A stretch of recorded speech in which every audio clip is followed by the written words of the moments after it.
छगन भुजबळ यांच्या शिवसेनेत पुनःप्रवेशाबाबत चर्चा सुरू असताना भुजबळ हे उद्धव ठाकरेंच्या संपर्कात होते असा गौप्यस्फोट सुद्धा मनोहर जोशींनी केलाय आणि या संदर्भात मनोहर जोशी यांच्याशी बातचीत केली आमचे प्रतिनिधी संदेश शिर्के यांनी। अनेक महत्त्वाच्या राजकीय विषयांवर चर्चा करण्यासाठी आपल्या समवेत आहेत शिवसेनेचे ज्येष्ठ नेते मनोहर जोशी। सर, सर्वप्रथम आज जे वृत्त येत आहे गेल्या काही दिवसांपासून छगन भुजबळ यांचा शिवसेनेमध्ये प्रवेश होणार का अशा संदर्भातलं काय सांगाल? ही गोष्ट माझ्या कानावर आली होती की छगन भुजबळ हे पार्टीत येऊ इच्छितात, परंतु पुढे काही झाल्याचं मला दिसलं नाही। मधून त्यांच्याकडून फोन यायचा, उद्धवजी काहीतरी उत्तर द्यायचे, पण पुढे काही घडलं असं मला वाटत नाही अजून।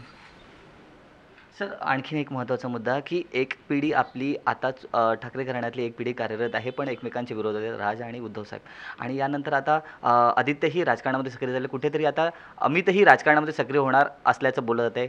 तुम्ही स्वतः अशी इच्छा व्यक्त केली होती कुठे ना कुठेतरी हे थांबावं आणि दोघांनीही एकत्र यावं, काय वाटतंय?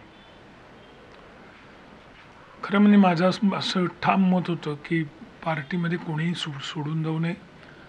अर्थातच स्वाभाविकच राज ठाकरे यांच्याबद्दलही तसं मत होतं सुरुवातीला, पण नंतर हळूहळू कळून आलं की तशी काही मनस्थिती माननीय उद्धवजी ठाकरे यांची नाही, आणि त्यानंतर मी फारसे प्रयत्न पुढे चालू ठेवले नाहीत।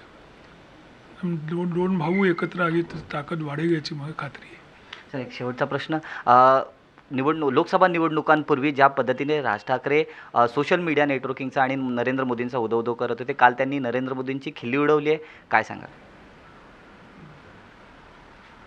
खरं म्हणजे त्यांच्याबरोबर राज ठाकरेंबरोबर आमचे आता संबंध राहिलेले नसल्यामुळे लेटेस्ट बातमी माझ्याकडे नाही। आता अल्पकाळात हे कसं घडलं असेल, पण त्याचं उत्तर मात्र अजून मला मिळालेलं नाही।